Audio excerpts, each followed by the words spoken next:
꼬일 대로 꼬인 정치권 이슈를 세상에서 가장 재미있고 알기 쉽게 분석해 주시는 두 분과 함께하는 코너죠. 이번 주 탑3 정계 젠틀맨 박원석 전 의원, 성대모사까지 가능한 재간둥이 여론조사계 시사요정 배종찬 인사이트K 소장 나오셨습니다. 어서 오세요. 환영합니다. 안녕하십니까. 환영합니다. 네. 저를 너무 네 말씀해 주시죠. 네. 아니 우리 배 소장님은 참 그 능력이 많으신 분이고 네. 제가 좋아하는 분인데 네. 요정치고는 좀 크네요. 뭐 날지 못하는 요정도 있습니다. 아니 부원 요정이라 가지고 부었습니다. 네. 아니, 사실은 만화 캐릭터 같으세요. 툭 튀어나온 만화 캐릭터. 만찢남? 아 맞습니다. 만찢남. 아니 그 최근 유행어도 다 알고 모르는 게 뭡니까 지금 도대체. 김세령 PD가 그건 아니라고. 제발 내가 맡을 때는 왜 이러냐고. 네. 자제해 주시죠. 좋아요. 오늘 이번 주 탑3 코너거든요. 본격적으로 첫 번째 키워드부터 살펴보겠습니다. 자, 첫 번째 키워드 가겠습니다. 첫 번째 키워드 북한과 한일중인데요. 왜 한일중이라고 했을까요, 박 의원님? 글쎄요, 좀 저도 약간 그 입에 안 붙어서 네. 생경합니다. 우리는 한중일, 언론에서 그동안에 계속 한중일로 써왔잖아요. 관례적으로. 네. 정부 설명을 보면 이게 삼국 정상회의의 개최 순서에 따라서 차기 개최국이 일본이기 때문에 한일중으로 표기했다라고 네. 얘기하는데 과거에는 그런 원칙이 없었거든요. 네, 그런 점에 비추어 봤을 때 현 정부의 외교 우선순위를 반영한 거 아니냐. 아무래도 미국, 일본과 좀 밀착한 외교를 하다 보니까 표기 순서도 이렇게 한 거 아니냐.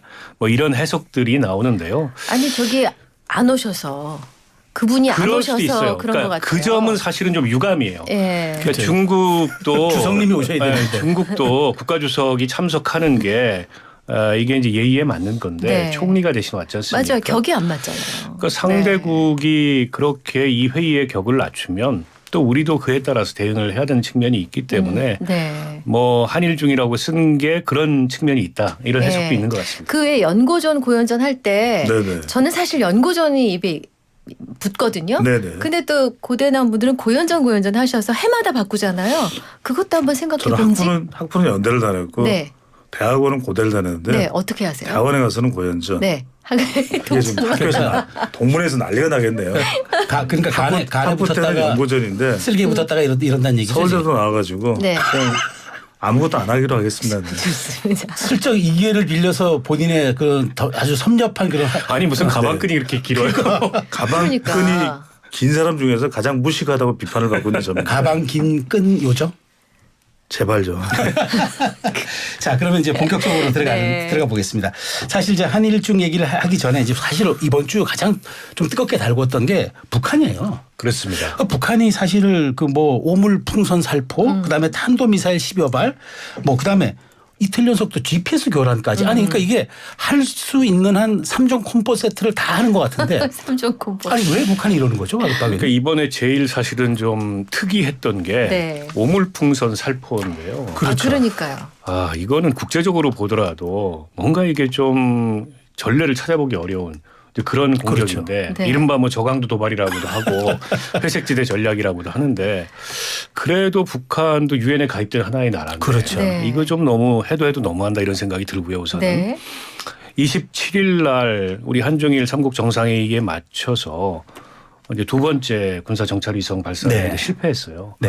아마 그 실패한 것에 대해서 좀 화가 났던 게 아닌가. 그래서 보란 듯이 준비됐던 도발들을 연이어서 시전하는 게 아닌가 싶은데요.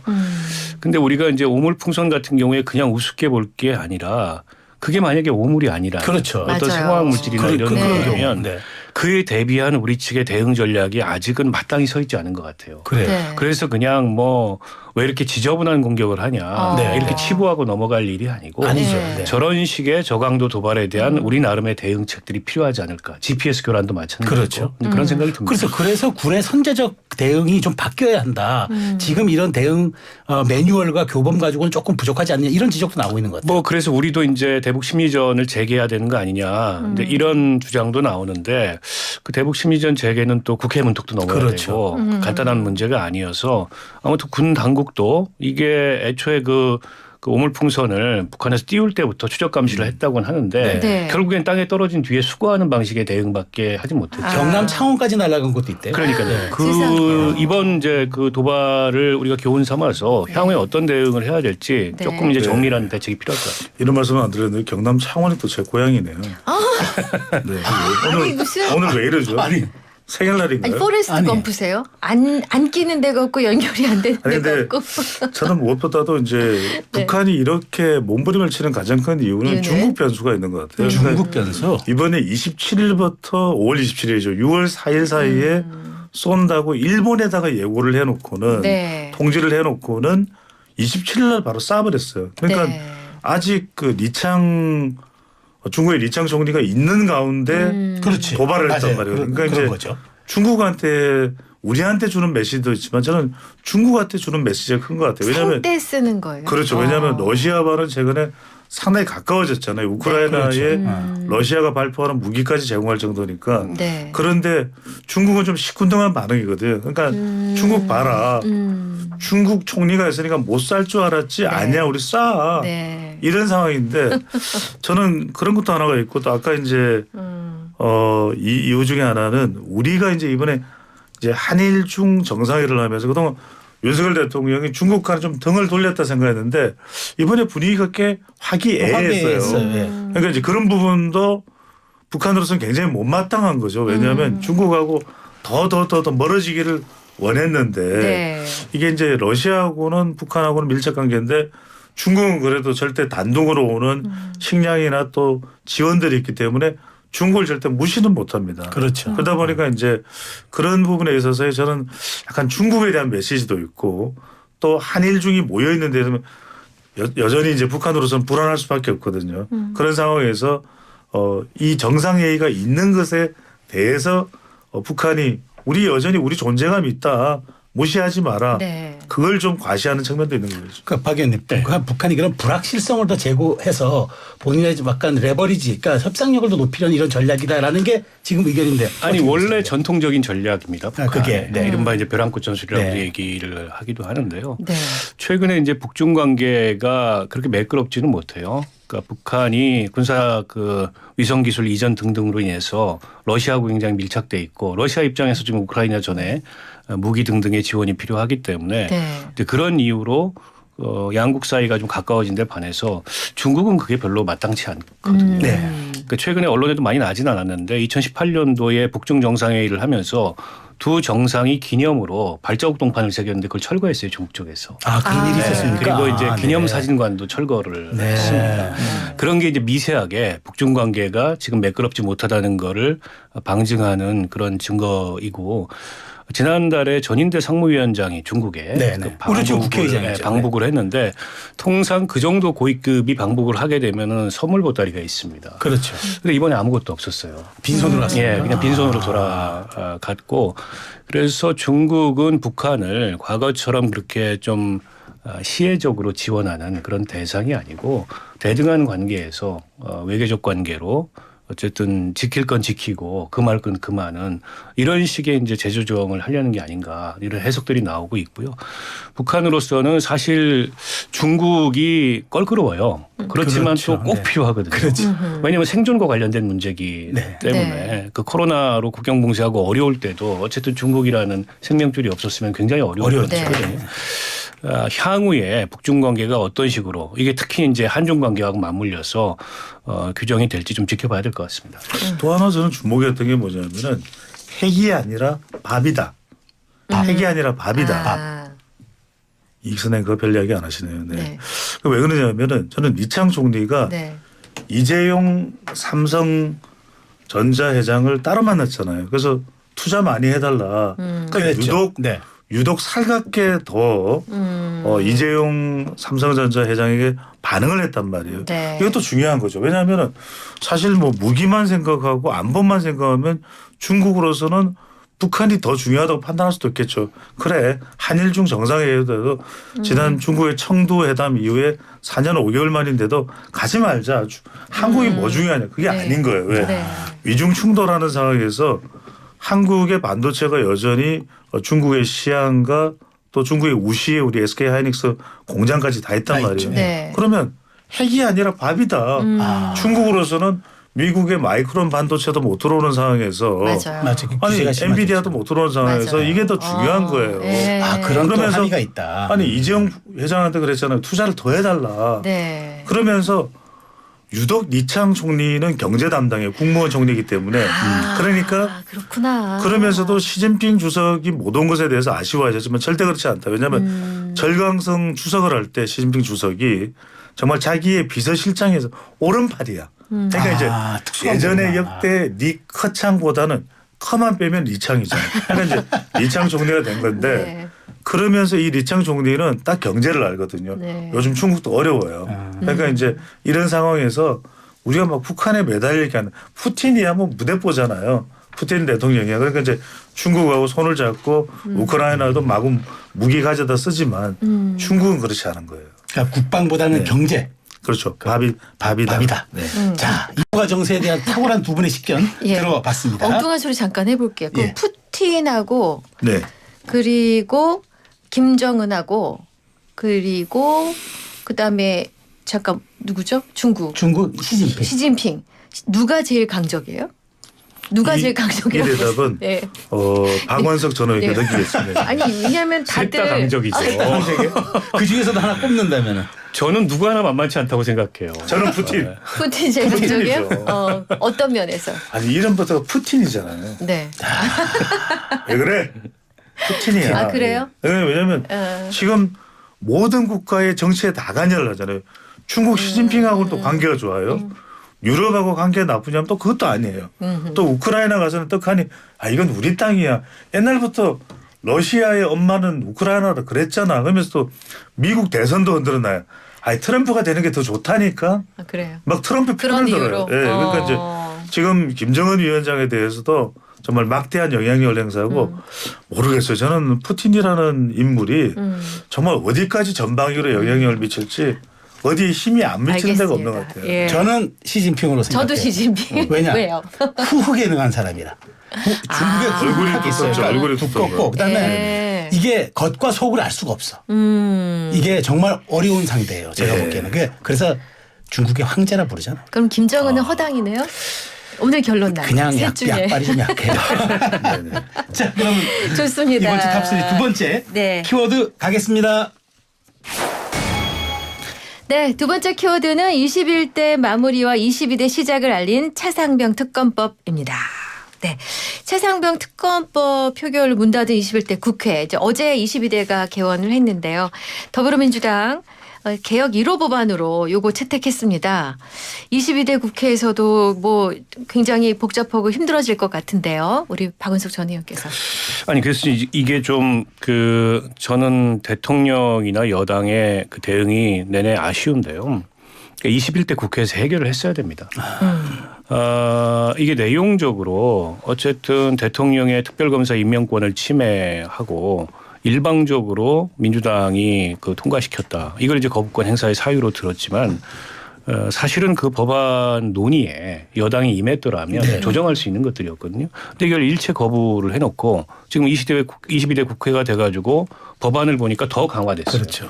임명권도 어떻게 보면 더 강화된 측면이 있거든요. 그렇죠. 아예 특검도 그냥 변협이 다 변협 추천권 빼버리고 그냥 양당 추천을 야당과 비교섭단체가 네. 추천하도록 해버린 데다가 수사 대상도 늘어났고 네. 특검의 권한도 늘어났단 그렇죠. 말이에요. 네. 그러니까 또 한층 강화된 법안이 제기가 됐는데 국회 의석 구조는 여당 입장에서 더 어려워졌어요. 네. 이제 거부권을 지키려면 8명이 끝까지 버텨줘야 되는데 그렇죠. 함께 네. 스크럼을 짜고 근데 여론이 굉장히 나빠요. 여당 입장에서 보기에. 네. 대통령 입장에서 보기에. 네. 결국 국회의원들이 이제 대통령 임기보다 본인 임기가 더 많이 남았는데 이렇게 여론에서 일방적으로 몰리면 계속 대통령과 한 배를 타고 거부권을 행사해야 되느냐라는 데 대해서 네. 근본적인 질문을 자기 스스로 할 수밖에 없어요. 어떻게 보면 이게 벼랑 끝으로 스스로를 몰고 가고 있는 이런 상황이어서 저는 대통령이나 여당 입장에 리스크가 더 커졌다. 그런데다가 지금 군사법원 재판 과정이나 공수처 수사 과정에서 대통령 개입 정황이 속속들이 지금 그렇죠. 드러나고 계속 있어요. 이제 또 그런 주장이 이렇게 나오고 되면은 저는 이 특검에 대한 그 힘이랄까요? 이런 건 더 실릴 거다. 여론의 힘이나 이런 게. 네. 근데 네. 여기서 중요한 건 예. 민주당이 이제 22대 들어서 조국 혁신당은 새로운 법안을 만들었는데 국민의힘이 더 받지 못할 전략을 그렇죠. 법안을 만들어서 이건 출구를 차단했다는 평가가 나오고 있거든요. 그럼 국민의힘이 어떻게 대응해야 됩니까 이거? 그 전에 조국 혁신당은 막다른 골목으로 가고 있는 거죠. 왜 그러냐면은 부결되면 결과적으로는 방금 전에 박원석 전 의원께서 말씀하셨지만 상당히 윤석열 대통령 국민의힘은 부담이 되지만 대통령이 하여튼 거부권을 행사했습니다. 또 공수처에서는 계속 또 신속하게 또 강폭적으로 수사를 하고 있어요. 네. 그렇다면 그 수사를 부결이 되는 국면이라면 또 기다릴 수밖에 없어요. 그래서 두 가지로 말씀드리면 첫 번째로는 법적으로는 공수처 수사를 기다릴 수밖에 없다. 이런 국면이 전개된다면 네. 대통령 거부권 행사되고 부결되고 22대 국회가 108대 190이지만 108명 중에 8명이 이탈하기가 쉽지가 않아요. 네. 윤석열 대통령은 어제 연찬회를 가서 여러 어려움이 있지만 더 뭉치자라고 이야기를 했기 때문에 대통령 면전에다가 침 뱉기 쉽지 않습니다. 국회 또 초반부터는. 그렇다면 조국 혁신당에서는 왜 더 어렵게 만들어놨느냐. 저는 이건 특검법의 차원이라기보다는 이제 윤석열 대통령 그냥 탄핵 국면으로 들어가자. 이것을 저는 밟아가고 있다. 탄핵 열차라는 얘기가 수순을 있었어요. 밟아 타고 있다. 네. 타고 있다. 그 선명성 경제에서 조국 혁신당은 12명의 의원 가지고 먼저 치고 나갈 때 175명이 따라오는 상황을 이제 의식할 수가 있는 것이고. 그런데 두 번째는 저는 뭐냐. 법적으로는 공수처 수사를 기다릴 수밖에 없다 하더라도 계속해서 꼬리에 꼬리를 물고 나올 수밖에 없다. 통화를 했다더라. 대통령 이것도 왜 유출이 되고 공개가 됐는지는 모르겠습니다만. 재판이 진행 중인 사안에서도 그렇죠. 증인들이 나오더라고요. 이게 이제 네. 노출이 된 거죠. 네. 네. 그렇다면은 정작 통화 내용이 뭔지는 몰라요. 윤석열 대통령이 A 폰이든 B 폰이든 C 폰이든 얼마든지 통화할 수 있는 겁니다. 그런데 이제 딱 국민들은 이걸 강력하게 야권에서는 봐라. 통화하고 나니까 무슨 일이 일어났지 않았냐. 격노하고 격분하지 않았느냐. 이러면 국민 여론은 더 이제는 경색될 수밖에 없거든요. 네. 그렇다면 이 국면에서는 국정 운영이 힘들어질 거예요.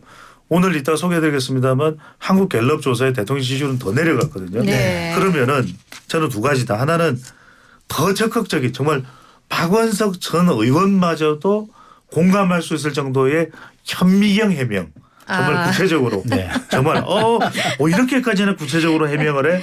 이 정도로 하거나 두 번째로는 적어도 저는 기한을 설정해야 된다. 그러면 공수처 수사가 8월 말이 되든 네. 9월 말이 되든 일단락이 돼야 될 것이고 그때 나온 수사 결과로도 국민들이 공감하지 못하면 특검법 절충에 들어가자. 일단 특검법을 받아들인다는 전제지만 이대로는 못 받아들일 겁니다. 아마 국민의힘도. 그러면 절충을 적어도 한 3가지 정도에서는 하자. 이런 정도로는 나가야 되겠죠. 박 의원님. 네. 이제 엊그제 이제 지난주에 여기 나오셨던 박주민 의원이 흥미로운 말씀하시던데 자기들이 이렇게 21대 국회가 밀어붙인 이유가 22대 가면은 이렇게 통과가 더 어려울 수 있다. 왜냐하면 국민의힘이 더 강고한 대우로서 초반에는 버틸 것이다. 이런 얘기를 하더라고요. 그래서 이제 그럴 수 있어요. 그래서 왜냐하면은 여기서 밀리면 이제 완전히 밀린다. 완전히 밀리는 이런 거죠. 판단을 할 수 있을 거고 네. 대통령 임기가 3년 남은 상황에서 자칫 이 특검법이 무력화됐을 때, 그 거부권이 무력화되고 네, 네. 특검법이 통과됐을 때 앞서 이제 뭐 탄핵 얘기도 나왔지만은 그 상황에 바로 직면할 수 그렇죠. 있기 때문에 이건 공멸이다. 네. 근데 이런 어떤 그 판단을 할 수 있는데 근데 이제 문제는 변수가 생긴 게 군사법원의 재판 과정에서 드러나는 증거와 네. 공수처의 수사예요. 그렇죠.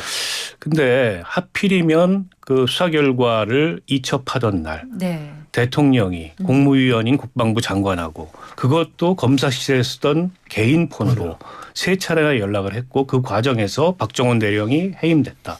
그러면 정황상으로 봤을 때는 대통령의 개입과 외압이 뚜렷하거든요. 그럼 이걸 공수처가 수사를 안 할 수가 없어요. 결론을 내야 됩니다. 수사를 해봤는데 이런 내용으로 통화가 네. 이루어졌는데 뭐 아니라든지 아니면 이거는 혐의가 있기 때문에 직무상 소추되지 않지만 대통령이 헌법상 그 소추되지 않지만은 어쨌든 임기 이후에 수사를 받아야 될 상황이라든지 결론을 내지 않을 수가 없어요. 그런데다가 대통령과 이종석 장관 통화만 이루어졌으면 모르겠어요. 네. 근데 대통령실의 국방비서관하고 이 국방부 장관 보좌관하고 뭐 25차례 통화가 이루어졌고 또 이종석 장관은 행안부 장관하고도 통화하고 경호실장하고도 통화하고 전방위적으로 어쨌든 이 수사 결과를 돌리기 위해서 네. 이 수사 방향을 돌리기 위해서 긴밀하게 움직였던 정황이 드러나고 있습니다. 네. 이렇게 되면은 공수처가 우물쭈물하면 시간을 끌고 내용이 우물쭈물하면 특검할 네. 수밖에 없다. 이 여론이 세질 수밖에 없어요. 근데 관련해서요. 저희 YTN 단독 보도 내용이 있어서 좀 말씀을 드릴게요. 대통령실 고위 관계자가 오늘 저희 YTN과의 통화에서 윤 대통령이 지난해 8월 2일 이종섭 전 장관과 통화할 당시 차상병 사건 관련 논의는 이루어지지 않았다. 현재 야권 등에서 제기하는 의혹은 사실이 아니다라고 얘기를 했거든요. 그러니까 이종섭 전 장관도 그 이야기를 했어요. 네. 왜냐하면 통화는 했지만 본인이 통화조차 하지 않았다고 해놓고 왜 지금 통화가 됐다는 게 밝혀지냐 그러니까 이종섭 전 장관 측에서는 이것과 관련된 그러니까 최상병과 관련된 통화 관련 내용은 통화되지 않았다라고 얘기한 것이거든요. 그래서 저는 이 부분이 중요한 것 같아요. 왜냐하면 계속해서 뭔가 끄집어내면 설사 그것이 아닐지라도 국민들은 그러려니 하고 그렇겠네라고 믿을 수밖에 없는 상황이기 때문에 저는 적어도 이것이 특검법을 수용하지 않는 차원이라면 계속 이 기조로 특검법은 거부하는 쪽으로 간다면 저는 오바마식 방식이 필요하다. 왜냐하면 오바마식. 오바마 대통령 때는 팩트 체크 팀인데 저는 이제 그게 곳곳에서 제기되는 오바마 행정부의 대통령의 입장에 대한 그런 의혹들을 총괄적으로 설명하는 것이고 그러니까 이걸 여러 명이 설명하면 더 꼬일 수밖에 없어요. 그래서 저는 한 사람이 누군가가 대통령한테도 직접 물어봐서 아하. 정말 경로 격분했다는 게 맞느냐. 그게 정확하게 말씀 주셔야 이거 나중에 법적으로 문제 안 된다. 라는까지도 누군가는 확인해야 되겠죠. 그래서 그 역할이 대통령 비서실장이 됐든 누가 됐든 간에 아니면 그때 상황을 알고 있어야 되기 때문에 그 시점에 대통령에서 근무했던 사람이 모든 걸 다 확인을 해야 돼요. 그래서 저도 설명해 주는 상황이 아니라면 여론상으로 저는 법적으로는 여전히 공수처 수사를 기다릴 수밖에 없는 상황이 됐어요. 왜? 대통령은 또 이것이 특검법이 올라오더라도 거부권을 행사할 것이면 분명해 보니까 왜? 지금 다시 개정된 안이 더 대통령은 받아들이기 힘든 어려운 것이거든요. 그다음에 적어도 박원석 전 의원이나 이런 분들이 계속해서 이거 도저히 못 믿겠다 이렇게 되지 않으려면 정말 현미경으로 그 당시에 개미가 몇 명이었는지 오히려 누구는 13초 동안 통화를 해도 하지만 아니다. 7.2초 동안 통화했다. 이 정도로 저는 명쾌해야 돼요. 그걸 오바마 대통령 행정부 때 팩트체크 때문에 했거든요. 네. 저는 그 정도는 돼야 되겠습니다. 근데 그렇게 하기에는 이미 그 늦었거나 스텝이 꼬인 게 대통령의 경로를 말한 적이 없다. 근데 그게 휴대전화 포렌식에서 경로라는 표현을 한 게 드러났고 네. 경로한 적 없다 그랬는데 이제 와서는 경로가 왜 문제냐. 경로가 불법이냐. 마찬가지예요. 이종섭 장관 국회 나가서 위증했습니다. 통화한 적 없다 그랬어요. 근데 통화한 게 사실로 드러났고 통화한 게 사실로 드러나니까 통화가 왜 문제냐. 그런 얘기 한 적 없다. 통화가 불법이냐 이렇게 나오고 있어요. 이미 국민들 이걸 지켜보는 국민들 사이에서는 뭔가를 감추고 뭔가를 숨기고 뭔가를 덮으려 한다는 그런 심증이 굉장히 강해졌고 대통령실이 이런 식의 해명을 한다 그래서 믿을 수가 없는 거예요. 그러면 적어도 공수처가 이 통화 내용이 뭐였는지 밝히려면 대통령을 직접 수사해야 됩니다. 그러니까 임기 중에 대통령은 소추되지 않는다는 형사상 소추되지 않는다는 그러니까. 헌법상 네. 권한이 있지만 수사까지 못하는 건 아니거든요. 수사해야 됩니다. 대통령을 직접 피의자로 적시해서. 그렇지 않으면 공수처 수사는 신뢰받기 어려울 거예요. 자, 이 특검 정국이 이제 22대 초반부터 전운을 들이고 있는데 어떻게 진행될지 정말 우리가 잘 짚어드리도록 하겠습니다. 네. 오늘 이번 주 탑3 세 번째 키워드 살펴보겠습니다. 네, 세 번째 키워드는 지구당 부활입니다. 이재명 대표랑 한동훈 전 비대위원장 양당의 대선 주자들이 모두 지구당 부활을 한 목소리로 외쳤습니다. 어제 정호김 의원 나오셔가지고 지구당 부활 얘기를 할 때 진짜 막 힘주어서 분통을 터뜨리셨는데 이 얘기 좀 해보겠습니다. 배종찬 소장님. 저는 우선 이제 사례를 하나 먼저 말씀드리면 이번에 당선된 이제 초선 당선인이거든요. 초선 당선인이 이제 박은석 전 의원께서도 국회의원 또 경험을 하셨으니까 어떤 상황인지 정치 신인이 아실 텐데 일단은 이건 당선된 사람조차도 체감을 한 거예요. 왜냐하면 네. 15일째가 돼서 당선 사례를 하잖아요. 그러니까 네. 현수막을 그렇죠. 네, 네. 네. 뭐 도와주셔서 지지해주셔서 감사합니다 하면 불법이 됩니다. 이게 맞아요. 2028년 국회의원 선거의 사전 선거운동에 대해요. 어머. 그만큼 그래요. 이것저것 다 닫아놨어요. 그러니까 아, 우리 그렇구나. 선거법은 어떠냐면 네. 뭘 이것만 아니면 돼요가 아니라 그렇죠. 그냥 못하는 걸 왕창 다 막아놨어요. 그러니까 네거티브형 네, 디자인이라고요. 네거티브형 말씀하신 대로 그렇게 해놨기 때문에 네. 이른바 누구도 지금 막 움직이면서 본인을 알리고 저야 뭐 이제 방송을 많이 하니까 알려졌죠. 배추도사로. 요즘으로 다 알려졌다니까. 근데 이게 뭐냐면 지구당법이라는 게 정말 우스갯소리까지 나. 우스갯 노래죠. 네. 지구는 둥근이가 앞으로만 나아가면 지구당인가요? 뭐 이런 이야기가 나오거든요. 갑자기 냉방기가 작동이잖아. 없다니까요. 네. 그래서 이제 이게 무슨 말씀이냐면은 2004년에 이른바 이제 그 당시에 한나라당이죠. 차떼기당. 차떼기 그러니까 이제 사건이 막 있었죠. 지구당이 그걸 이제 살포를 한 거거든요. A 지구당 얼마 50만 원, B 지구당 네. 뭐 이런 이제 상황이 되다 보니까 이제 오세훈 지금 시장이 당시에 이제 국회의원이었는데 네. 비장하게 자기 의원직까지 던지면서 이건 안 된다. 지구당 하지 말자. 네. 이렇게 해서 이제 지구당이 없어졌는데 네. 지금 이제 두 가지 이유가 있는 거죠. 하나는 시대가 변했다. 그렇죠. 이제 우리가 그 한동훈 위원장의 주장이 그렇죠. 시대가 이제 뭐 변했다는 우리가 거예요. 그렇게까지 정말 정치 자금 가지고 지저분하게 이렇게 할 수 있느냐. 그럼 다 법에 걸려서 네. 정치인으로서 뭐 활동하기도 전에 이 사람은 뭐 빚도 못 본다.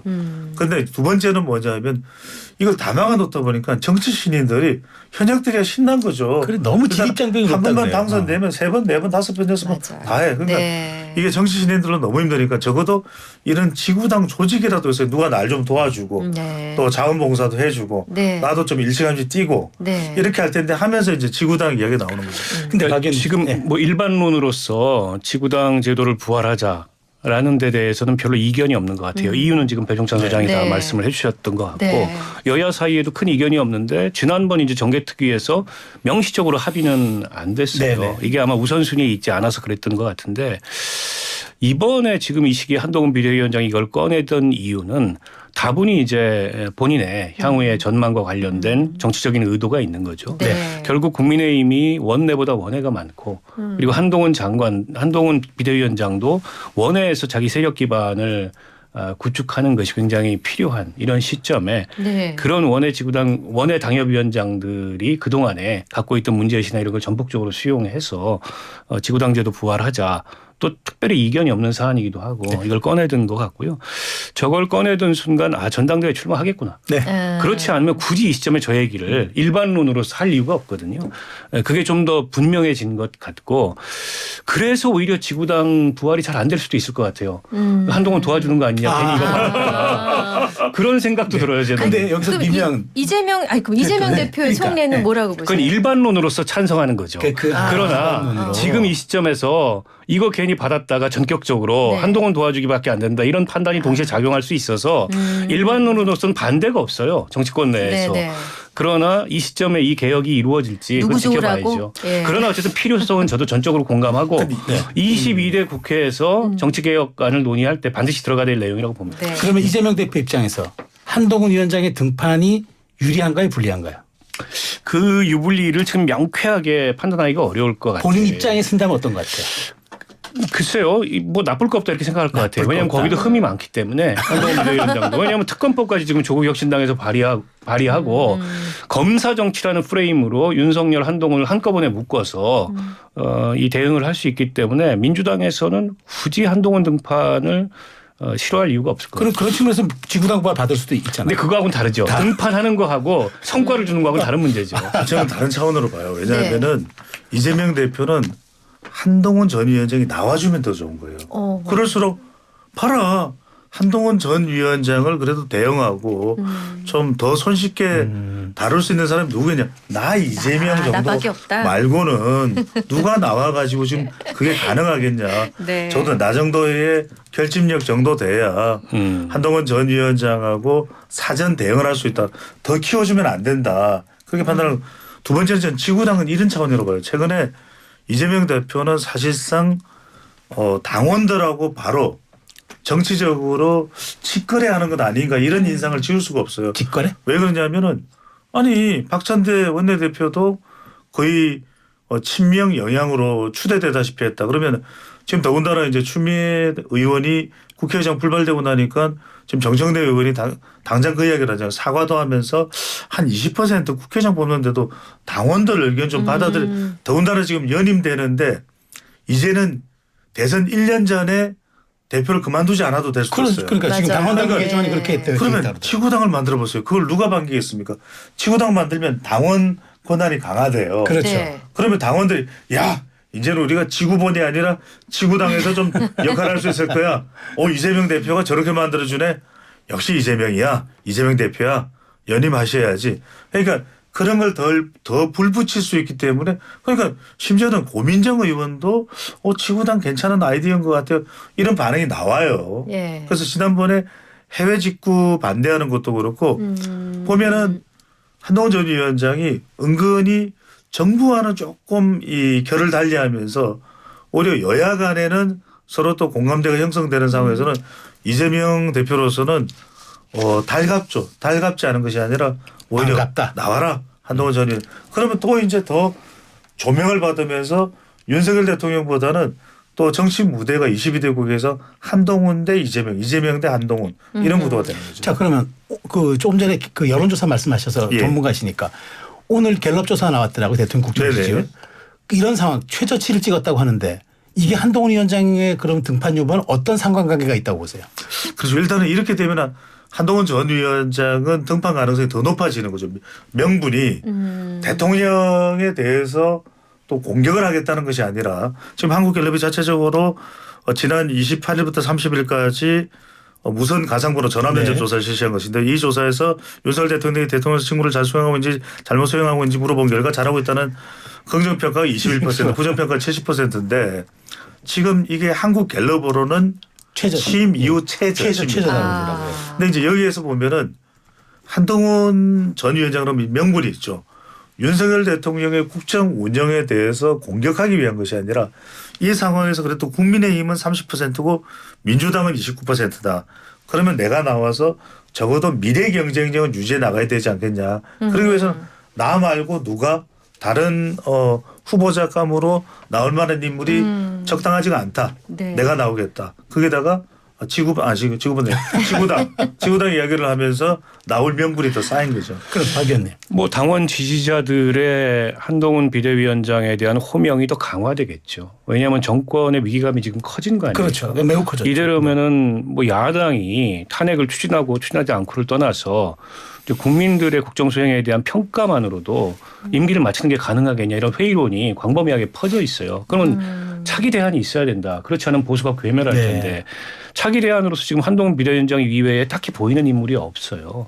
물론 지금 시점에 당대표를 하는 게 무슨 실익이 있느냐. 공천권도 없고 내년에 또 1년 6개월 대선 전에는 내려놔야 되고. 그러니까 일각에 그런 의견도 있더라고요. 오히려 독이 든 독배지. 네. 자칫 뭐 잘못하다 삐끗하면은 대표직에서 물러나면 그다음에 이제 정치적 기회가 끝이다. 네. 날아갈 수도 있는데 그래서 안 하는 게 낫다. 근데 이런 어떤 판단도 있지만 또 다른 측면에서 한동훈 비대위원장은 위기의 구원 등판에서 보수를 위기에서 건져내는 그런 어떤 역할을 해야 본인의 기회가 더 커지는 거기 때문에 지금이 적기다 이런 판단을 할 수 있고 또한 정치인은 특히 대권을 노리는 이 대권 주자는 잊혀지면 안 되거든요. 네.